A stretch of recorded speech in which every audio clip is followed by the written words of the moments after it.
All right, Buccaneers. It is Fumani after Orlando Pirates 2, Sekhukhune United 0.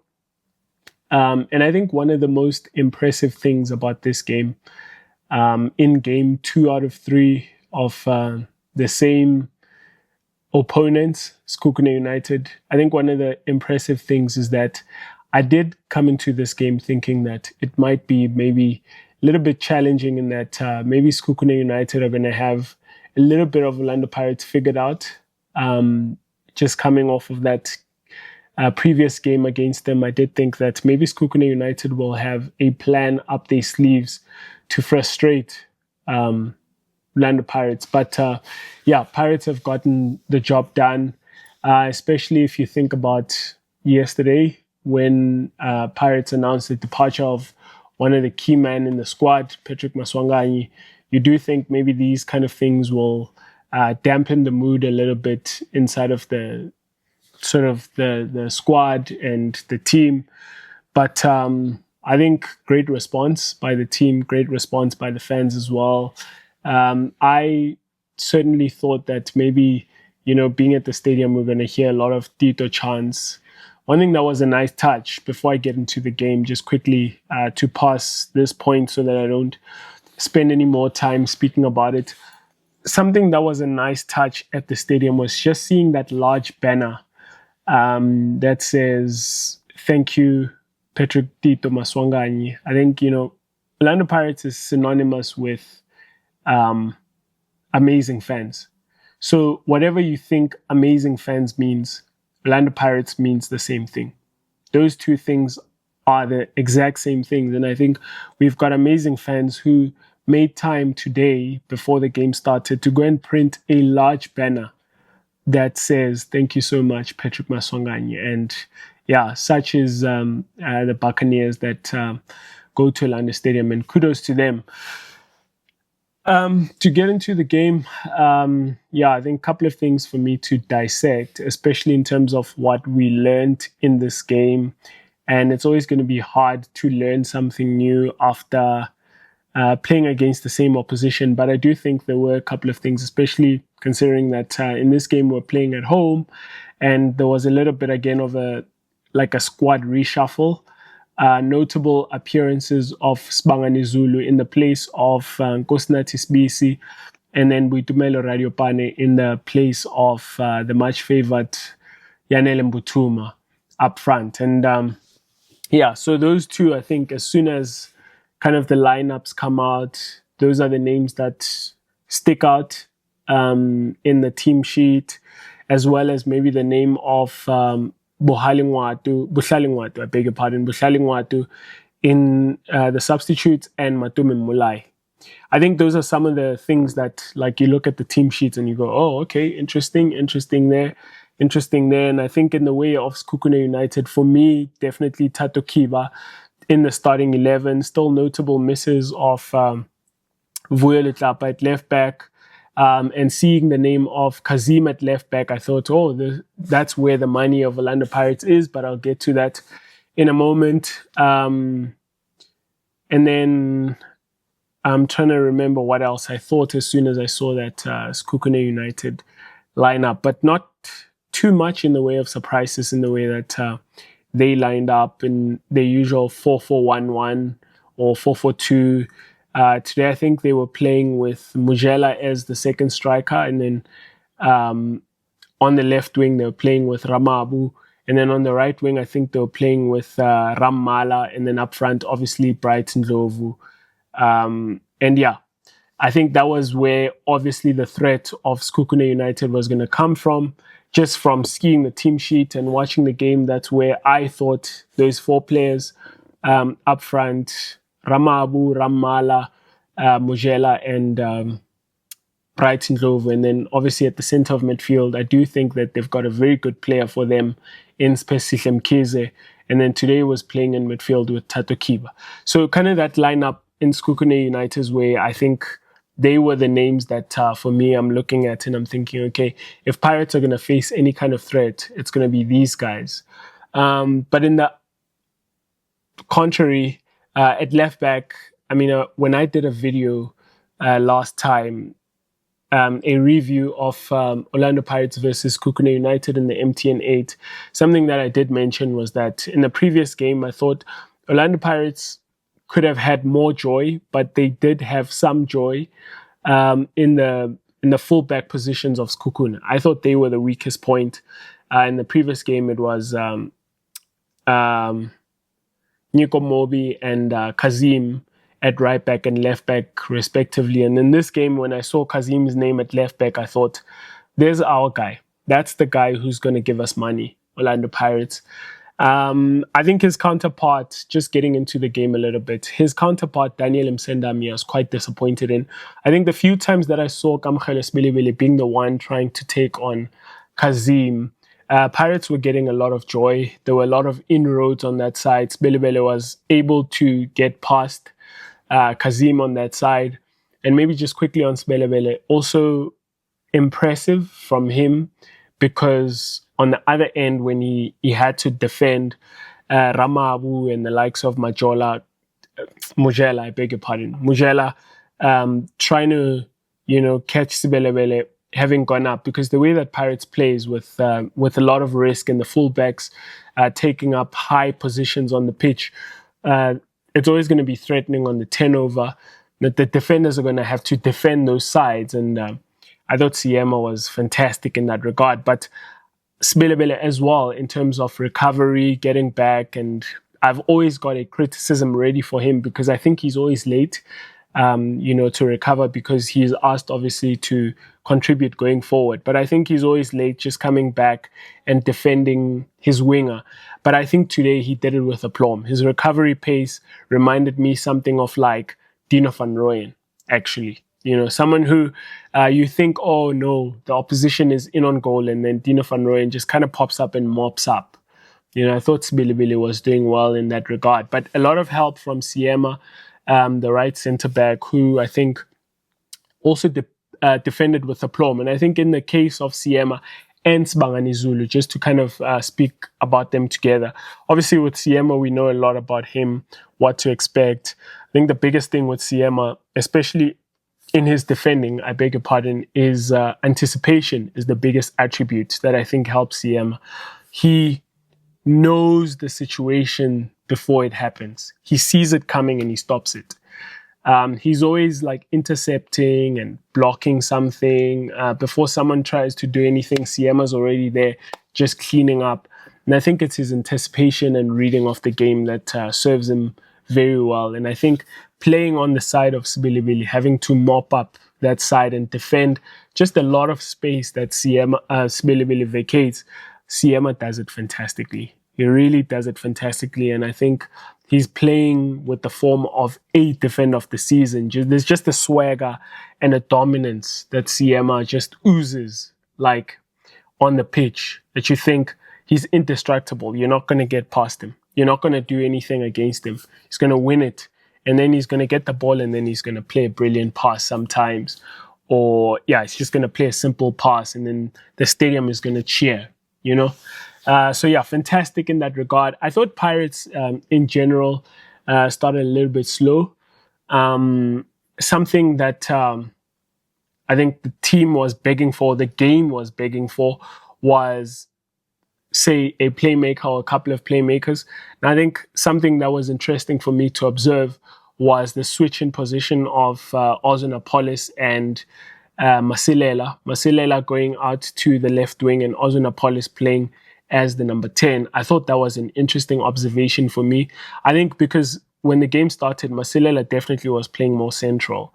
But things seemed not to stick. I think Masilela was losing a lot of balance when the ball was played onto him, heavy touch here and there, falling over when pressure comes and that sort of thing.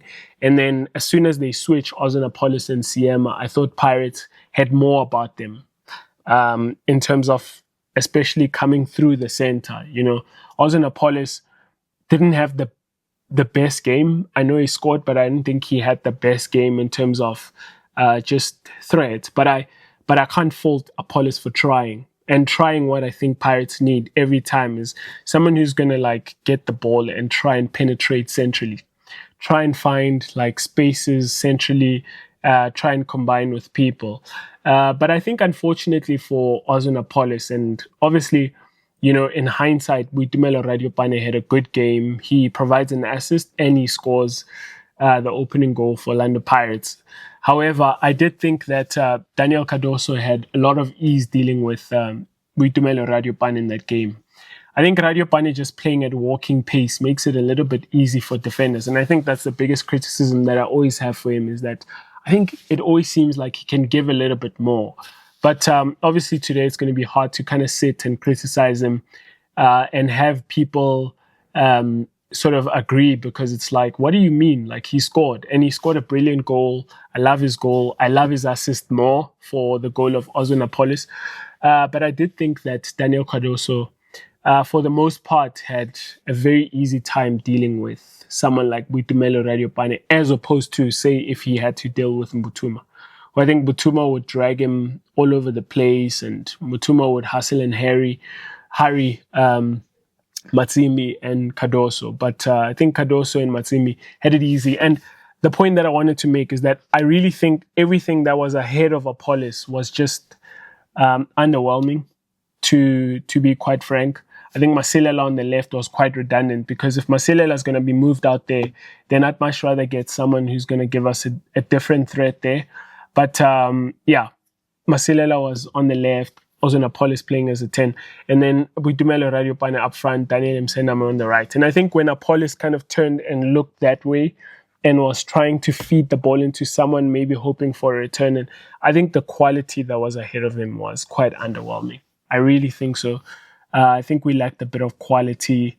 Again, like I'm going to say this point to say, look, Boitumelo Radiopane, I'm pleased that he scored, especially because, and I'm going to come to talk about this a little bit more, I really think it is a lonely thing to be the striker of Orlando Pirates in terms of service. Orlando Pirates strikers don't really get much service. They get chances because Pirates wins the ball back and that sort of thing. But if you think that a Pirates striker is being fed chances to score, then I really think you are slightly misled. I don't think that's what is actually happening. I saw Pedersen come on in the second half, and I'm going, yeah, Pedersen's going to find out that he kind of has to work, and the ball might fall to him or it might not. And when it does, when he gets those two chances, those are the two chances that he's being judged on.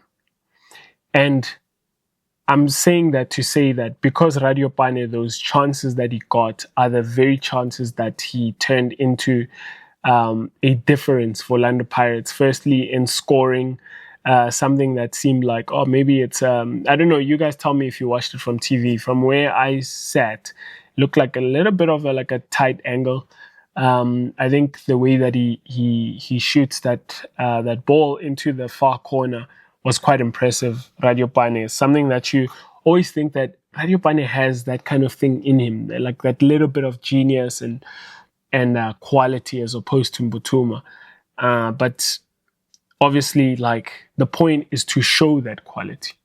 You see what I'm saying? It's like, we can think you have potential, but ultimately you're going to be judged on showing it, and I think that's where Radiopane hasn't been doing much in like the opportunities that he has been getting. If you think, like, in contrast, someone like Kabelo Khositsile, who's come on and has been somewhat convincing for the head coach. You think about Mkobodi, who came on and now is a starter, and obviously injury has to do with that, but there's something about when he came on that was like convincing to the coach. And so there's a lot of talk about, Boitumelo doesn't get chances, but it's like he's been getting 30 minutes and 20 minutes at the end of games. And I think in those ones, he's been relatively underwhelming in my humble opinion. I think he's come on and hasn't shown why he should play ahead of Botuma. If anything, Botuma shouldn't be playing because people think he's playing badly, but not because Radiopane has been doing anything to this point, up to today, where I think, look, to be fair, bro, you've been hiding all game, but those two chances that you got to show something, you did something, and maybe we're just going to appreciate that instead. some of the things that again were quite impressive for me and learnings is Sibangani Zulu. Let me maybe say something about him, and then I'm going to say something about maybe Mtetheleli Mtiani as well. Who else do I want to say something? Maybe Mukobodi. But let me start with Zulu. I think Zulu coming on for Sibisi, impressed. Impressed in that, if you think about what Sibisi does for this team, playing at left centre back, he's not what you would say fantastic on the ball, good at starting those attacks for Pirates from the back. Sibisi, I think he does fairly okay. Sibisi is not bad at all on the ball by any stretch. Sibisi is a very decent on the ball defender, as well as a warrior on top of that, who wins his duels, competes, and really makes it uncomfortable for the opposition and the striker. Is always just fighting with them, especially if you think about the fact that Pirates, again, like I said, really risk with their fullbacks and that sort of thing. So Sibisi often has to mop up and make sure that the opposition don't really make use of counters. He will have to clean up things and win the ball back before the opposition try and attack, that sort of thing. And I think in that regard, Sibangani Zulu coming in as the direct replacement of what Sibisi gives Orlando Pirates, fantastic debut in like a start. I know he's already played for Pirates, but like starting the game, I thought Sibangani Zulu was good. At the beginning of the game, people who I thought were good, again, was Siema Mkobori. I think Mkobori looked really good. He looked really good. Something that's impressive about him is like it's just the constant availability, not complicating things, and just keeping it simple. When passing forward, just doing it. When having to move around the pitch, doing it. I think, Mkobori has been really impressive. I thought the first two games for me, I had a little bit of criticism in that, especially maybe that game against Durban City, I think it was, where we ended up having to go into extra time and that sort of thing. I thought Mkobori coming on as an impact player looked too safe. And then in the following game against Amazulu, where he played, I thought he was a little bit casual on the ball. But since then, I've been slowly but surely been changing my mind around Mkobori. I really love what he brings into the team. He brings that constant availability for a pass, very mobile, seems like a brain, Mkobori. Like he seems like, although he might not be like a playmaker in terms of like the genius who might be the replacement, say, of Patrick Maswanganyi, I don't think he's that. I don't think he's like the person who is the mind of our attack. I don't think that's what he is. I think he's rather the person who makes us just recycle the ball, keep it, And when we have to go forward, he's the one that goes, okay, let's go, guys. So he's rather dictating the tempo of the game more than being the brain of the team in the sense of like when Pirates want to attack. And but I've been really pleased with Mkobori. But I think more than him in this game, I was rather impressed with Mtiani. Now, Mtiani had a little bit of moments that were scary. Maybe I think a pass that didn't make its way. You'll correct me if I'm not wrong. I certainly remember a few passes that didn't find their target. But generally speaking, I think Mtiani comes in and he brings a calm at the base of midfield. I know I already spoke about Mkobori dictating the tempo of the game. I think Mtiani actually does the same thing. I love how intelligent he is. Mtiani is just like a star player. When you think about a star general midfielder who controls the game kind of thing, just playing at his own pace, not rushing it, just playing at his own pace. It seems like when the ball comes to Mtiani, time seems to slow down. He's like just going, okay, where am I? I'm going to play it there. He's just got a composure about him. He's got a swagger, Mtiani. And I mean, him and Mkobori, like also Mtiani, always availing himself for a pass, always looking for it, always then getting it and trying to just, play simple or play forward. And I think the measure for me from Mtiani is going to be how many successful passes are you pulling off? I think that's going to be the metric with which I'm judging Mtiani, because if he's gonna be, I mean, he's obviously not like the risk passer in midfield by any stretch. I feel like when you've got someone like Tito, who obviously I do know that he's not there, but like he's the one that risks in terms of, okay, can we play it there now because we're trying to quickly attack, and then maybe something will get intercepted or that sort of thing. But I think with Mtiani playing at the base of midfield, being the one who has to help us progress, but also guard against being counter-attacked. So it's going to be important for him to take care of possession for us. Him and Mkobodi. But particularly I think Mtiani, he looks like quality to me. He looks like real quality sitting at that base of that midfield, just being a general, marshalling things. I was quite impressed with him. I want to make this point. Like, I think Pirates failed to capitalize on what I thought was the weakest part of Sekhukhune United, something I already spoke about in the previous game. I really think that Kazim at left back, who is on for Vuelitapo for Sekhukhune at the moment, is really the weak point of Sekhukhune in defense, you know. And I thought that Pirates would take much advantage of that. But I thought Msendami in the first half was rather tame. I thought that he needed to just kind of like show superior quality versus Kazim. But, Kazim didn't have as hard a time that he should have had. I thought that, like, again, like I think I might have already said at the top of the show, every time it was Sibilibili who was going through on that side, we just bypass him, get to the byline, and things would break down there for Pirates. But it was rather with ease that they were able to bypass Kazim. And I really am frustrated because I'm just like, guys, like that's the weak point. And we've got to find a way to be more efficient and effective in like, okay, we've identified that's where the weak point is. Come on, let's make use of that side and create chances in that regard. But I thought Msendami, again, was quite tame. I do think maybe the coach is resting Lungu, but I think Lungu might have been more useful on that side in my perspective. Someone who's just going to be like a threat, because on the other side, you've got Masilela, who has swapped sides with Apollos, but Masilela rather ineffective. I think he's on the pitch, but he's like redundant because he's not necessarily giving Pirates anything.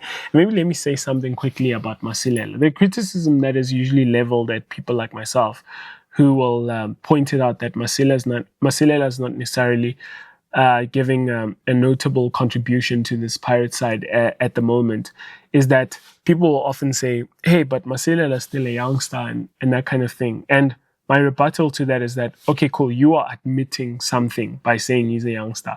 You're admitting that he's probably not contributing because he's a youngster, right? And my thing is, because people go, hey, but you see, like, people were patient with Fukeng, people were patient with Ngota. I'm like, really? Were people patient, or did those guys hit the ground running? I think especially in the case of Ngota and Bogazi, those two players hit the ground running for Orlando Pirates. They came on as graduates from the DDC, came into the first team, instant impact. I think Ngota, if I'm not mistaken, first game, he scores a brace against Amazulu and then he keeps going. Bekezela Mbogazi, you guys saw, the story, just came into the first team, displaced. I think Orlando Pirates had no place for Nda anymore because here's this kid who's 18, 19 years old, who's just an absolute tank, Bekezela Mbogazi. Amazing on the ball as well, left-footed, which is a rare breed. I think in their case, if you especially contrast with Masilela, is that these two guys, three with Relay, I think Relay was more gradual. You kind of saw the quality, but it took time for him to command a starting place. He certainly wasn't even making games sometimes when Pirates had a game of consequence, like a final of the MTN 8. He was rather an impact sub, and you were worried if he could handle that. But you think about when he came on in those times, impact. And I think for Masilela, it's the same. It's like, if Masilela doesn't have impact, it's fine. We are okay with having him around the place and introducing him in games where maybe Pirates are winning and that sort of thing, and maybe there's not too much expectation as when he's starting games as the number 10 of Orlando Pirates, because then that means, bro, you need to make things happen, you know? And Masilela at this moment looks far from making things happen for Orlando Pirates. And it makes sense for me that he ended up swapping with Apollos and him going out wide and Apollos coming in center. But I think at that moment you then think, okay, if Masilela is going to be playing at left wing, why don't I just rather bring on Lungu or something like that, who I know is going to have some kind of impact in terms of he's going to be a goal scorer or something like that, you know? So yeah, I think that was one of the learnings for me, key learnings, just to see that with Boitumelo, Radiopane and all of these guys. But yeah, I think I'm gonna end up rambling and stuff. So I think I should leave it here. I think, look, this is a positive result for Orlando Pirates, obviously, 2 goals in. But in a game where Boitumelo Radiopane performs, Bangani Zulu performs, Mtetele Mtiane performs, you get the debut of someone like Matume Molai and stuff like that. I think there's a lot of positives for Orlando Pirates Football Club to take. But let me leave it here so that I don't sit here for too long and whine and ramble and that sort of thing. Let me leave it here. Up the mighty Bucks. Cheers.